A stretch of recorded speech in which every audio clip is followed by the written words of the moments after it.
It all started exactly 1 day ago. An earth-shattering crash ripped through the sky. A mysterious meteor carrying a strange energy source slammed into the ground, wiping out everything around the crater.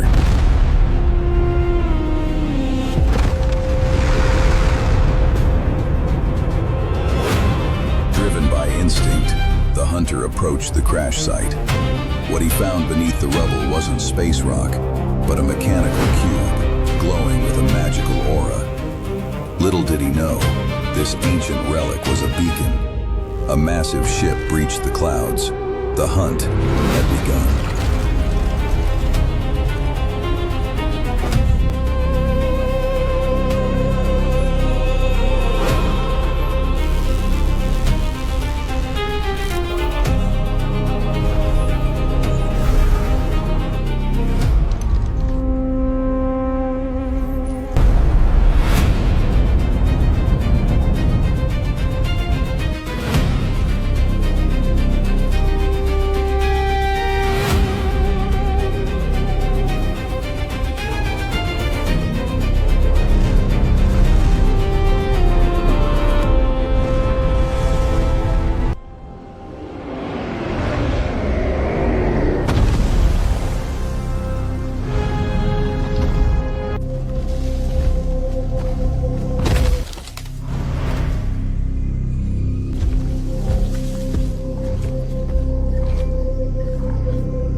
Who is this man? Both he and this place feel strangely familiar to me.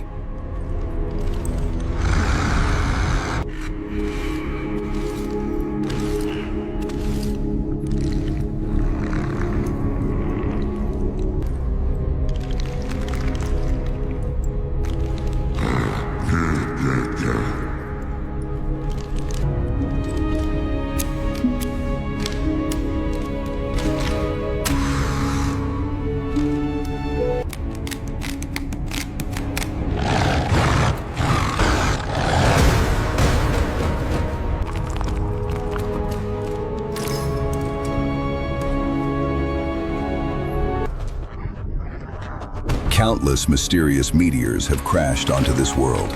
Perhaps he scavenged this key from the wreckage.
Stay here, all right? Don't leave the cave. I'll be back.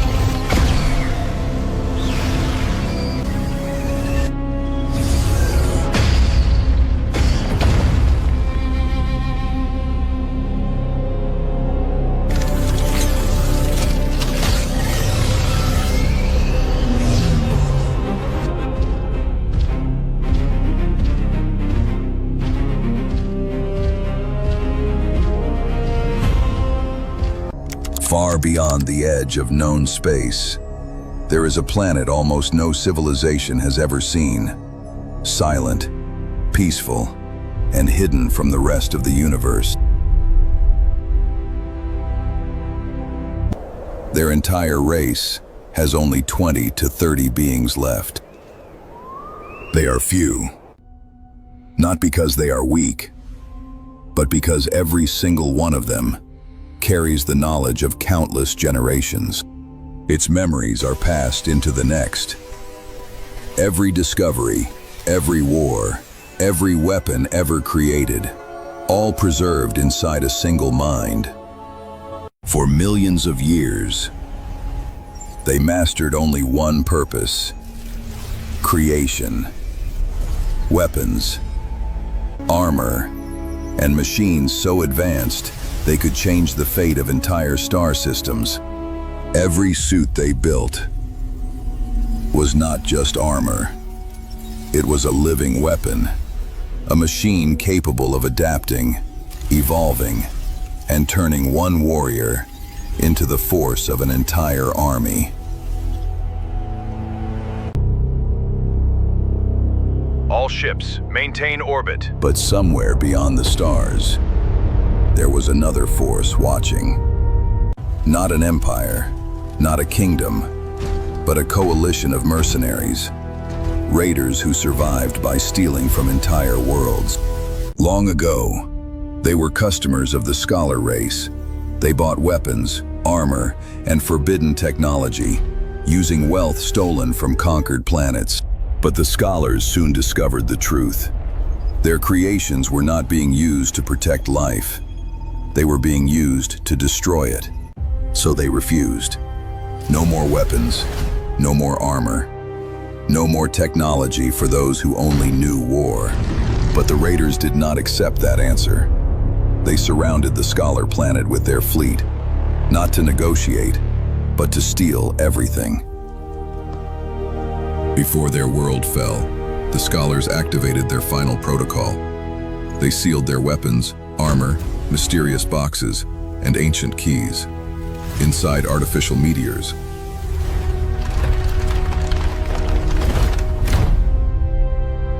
Then they launched them across the universe. Each meteor carried a secret, a weapon, a key, a fragment of a dying civilization. One of those meteors crashed onto the Predator's planet.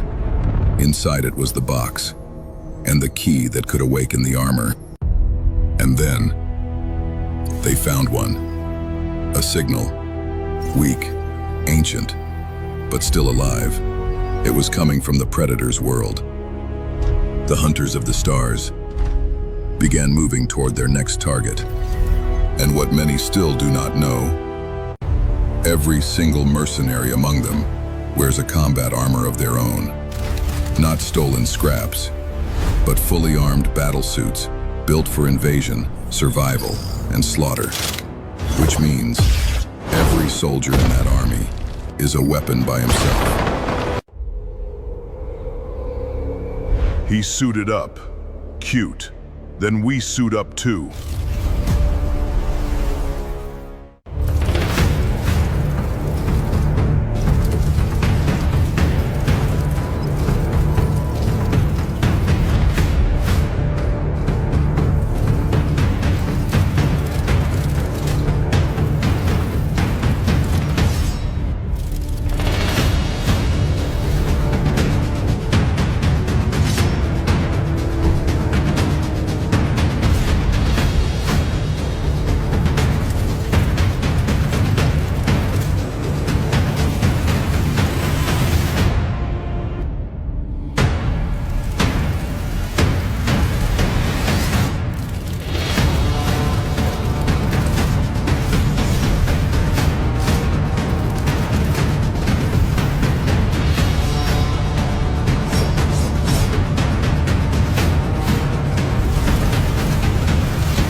Let me handle him alone. I'm more than enough.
Useless, both of you. Get behind me.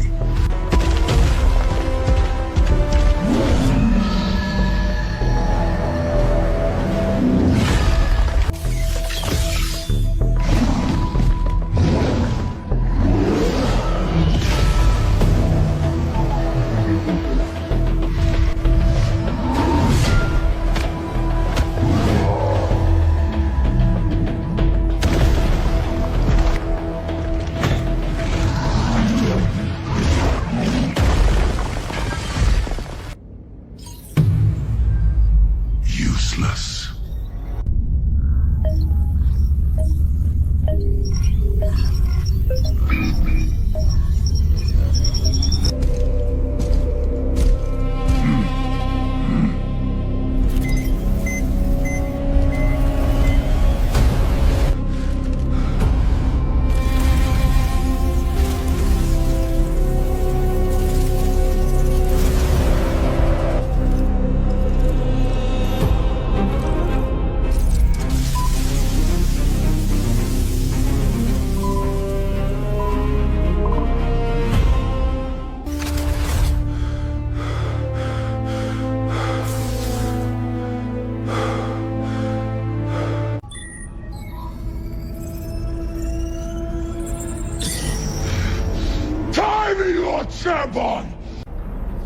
Increase the speed for me!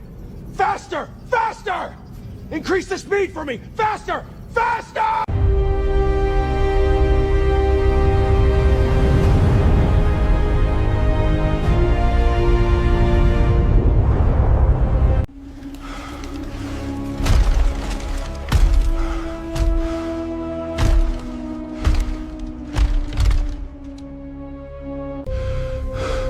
Thank you for saving me and sparing my life. You need to prepare before he arrives.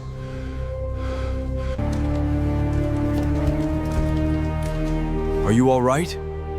What happened to you? We need to prepare very carefully before he arrives.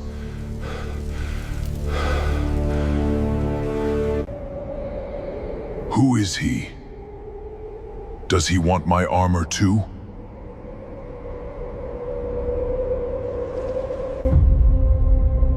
At the highest level of the Void Dominion, there are three names every world fears: Varzul, Cryon, and Malethor Varanus. Three rulers, three monsters, three different ways to destroy a civilization.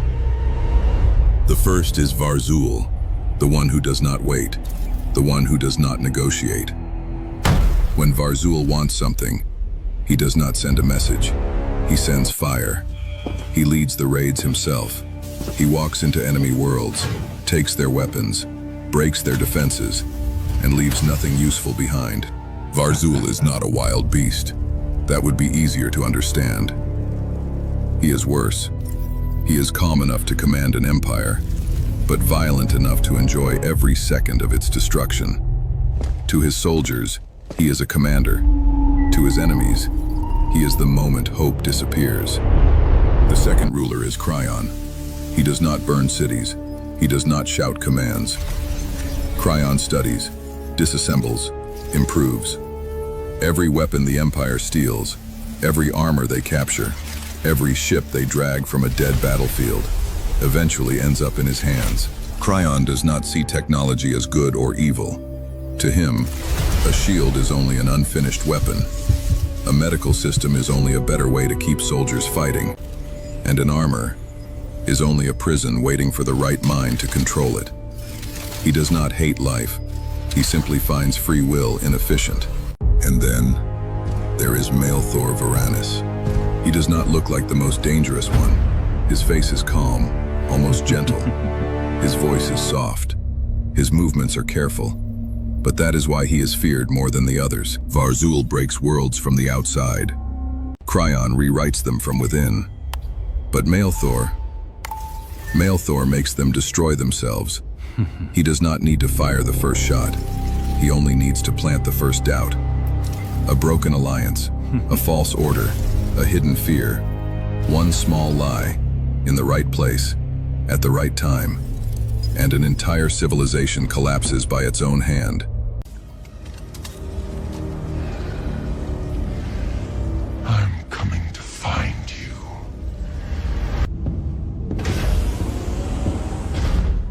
Bring the armor back quickly for me. The armor system was divided into 4 classes: C class, B class, A class, and the highest of all, S class. C class was known as Alpha grade, light armor, designed for ordinary soldiers. It was not built to dominate battlefields. It was built to keep soldiers alive. Fast movement, basic protection, enhanced strength, and a combat output 5 times greater than a normal body.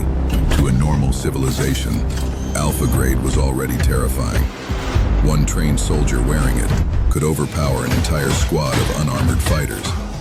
But inside the true armor system, Alpha Grade was only the beginning.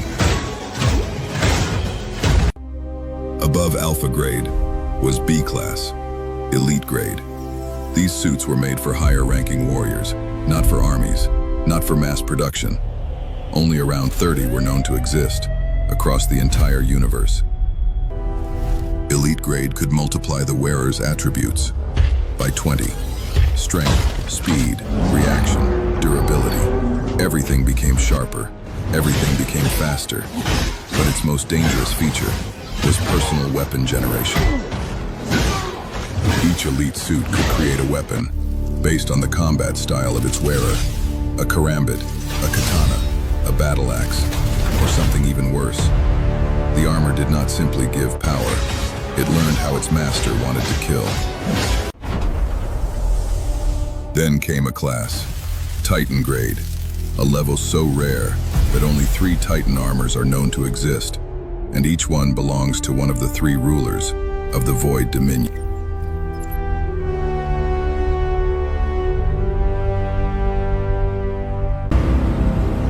Titan Grade was not made for soldiers. It was made for rulers. It could multiply the wearer's attributes by 60. Each Titan armor carried 1 special attack weapon and 1 special defense system. A Titan warrior was no longer just a fighter.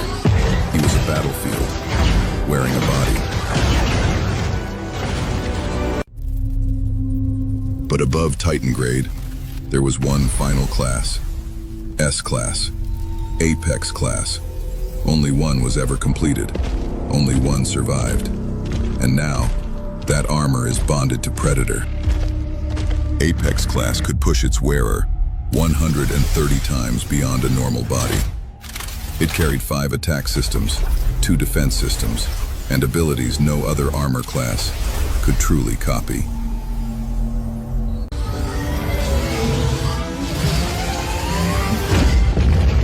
Apex Class was not only built to fight, it was built to protect. It could stabilize damaged armor systems, suppress overloads, stop self-destruction sequences, and heal the body of its chosen wearer. Not like a tool, not like a slave, but like a guardian. But every armor system had a hidden center, a master component, the resonance core. It could link armor systems together, track them, synchronize them, and control them from a distance. With the resonance core, an armor's power could be multiplied 3 times. That was how the Axe Warrior's armor was forced into self-destruction. It was not loyalty. It was not sacrifice. It was control. Someone with access to the armor network sent the command from far away, and the suit obeyed. That is everything I know.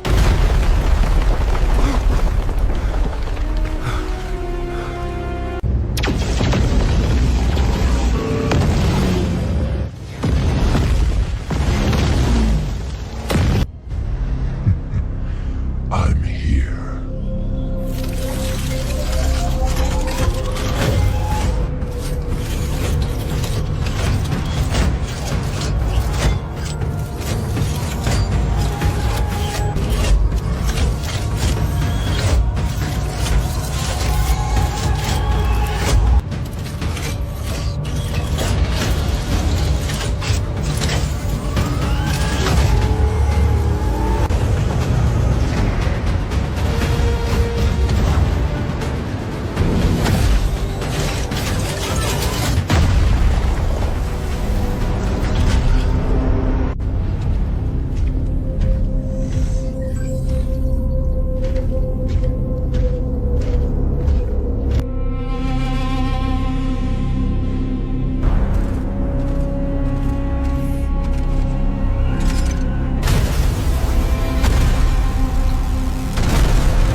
You actually surprised me. No, the armor surprised me. My lord, if all you need is the armor, could you spare him? I beg you.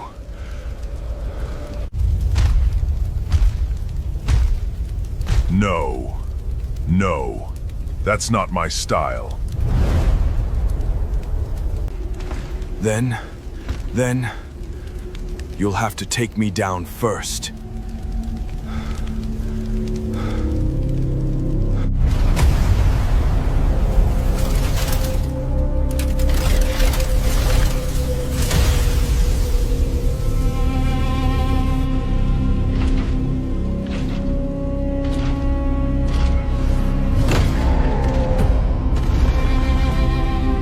Now it's your turn.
The beast before Varzul was once a man, Karun, a warrior, a father, the greatest guardian this planet had ever known.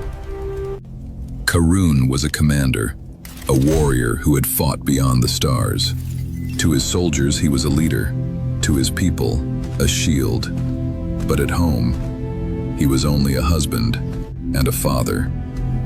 Then one day, the sky turned red. Not from sunset, from war. The Void Dominion came from above, with black ships, red fire, and a hunger for the ancient power hidden beneath this world. Karun did not run. He put on his armor, stood at the front line, and held the invasion back. He fought while wounded. He fought while surrounded. Not because victory was certain, but because every second he stayed alive gave his people one more second to escape. While Karun held the line, his wife led their young adult son into the forest with the villagers. His son kept looking back. He wanted to fight beside his father, but his mother pulled him away, because Karun's last order was simple: survive. Against all odds, Karun forced the Void Dominion to retreat. The planet survived, but when he returned to his village, there was no celebration, only silence, ash, and the ruins of the life he loved. He searched for his wife. He searched for his son, again and again, but no one answered. Then, beneath the ash, he found something that belonged to his family, and in that moment, the Great Guardian finally broke. Grief did what no enemy could do. It destroyed him from the inside. Karun walked into the forest and never returned as the same man. Years passed. His armor broke, his voice faded, his memories shattered. The Guardian became a shadow, living between the trees. But one thing inside him never died. Whenever fire fell from the sky, whenever a meteor struck the planet, Karun came out of the forest. He no longer understood his duty, but deep inside his broken mind, a warrior still believed. His home needed protection, but his son had survived. The villagers found him, raised him, protected him, and over time, that young warrior became predator. We found him! He grew up believing his father was gone, and somewhere in the same forest, his father lived on, believing the same lie. Years passed, but Karun never stopped watching the sky. Whenever fire fell from the heavens, he always arrived first. Another meteor, another crater, But this one was different. Hidden beneath the burning debris was a strange metal box, covered with ancient crimson symbols, waiting for someone. Sometimes, destiny does not arrive by chance. It waits, patiently, until the right soul finally reaches it. Then the meteor fell. Like many times before, Karun came to watch. But this time, he saw a warrior near the crash site, a posture he remembered, a presence he could not explain. His mind did not understand, but his heart did.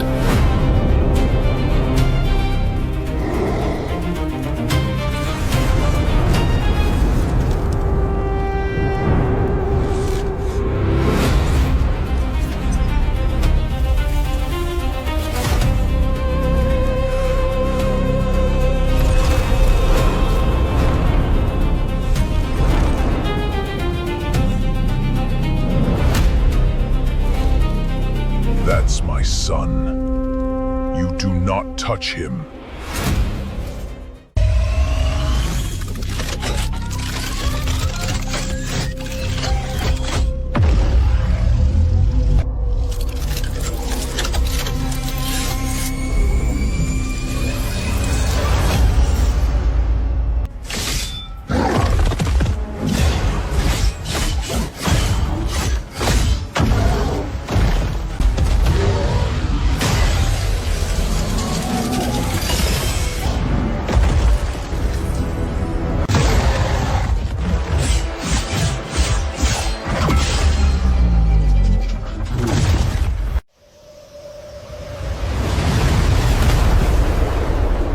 Years after Karun vanished into the forest, another object fell from the sky. A blue flame tore through the clouds and struck deep within his homeland. Karun no longer remembered his duty, but whenever the sky burned, the guardian inside him awakened, and once again, he ran toward the danger. The impact had torn the forest apart. Smoke covered the crater. Fire still burned beneath the earth, but beneath the ash, something was still alive. Buried beneath the debris, Karun found two objects, a key marked with blue energy and a resonance core, glowing like a mechanical heart. He examined the key, but it revealed nothing to him. Karun did not know that it belonged to the mysterious chest his son would one day discover. He carried the core into a hidden chamber, deep beneath his cave. There, among the rarest objects he had collected, Karun placed it upon a stone pedestal.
Where are you going?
Let's end this.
Do you still recognize this?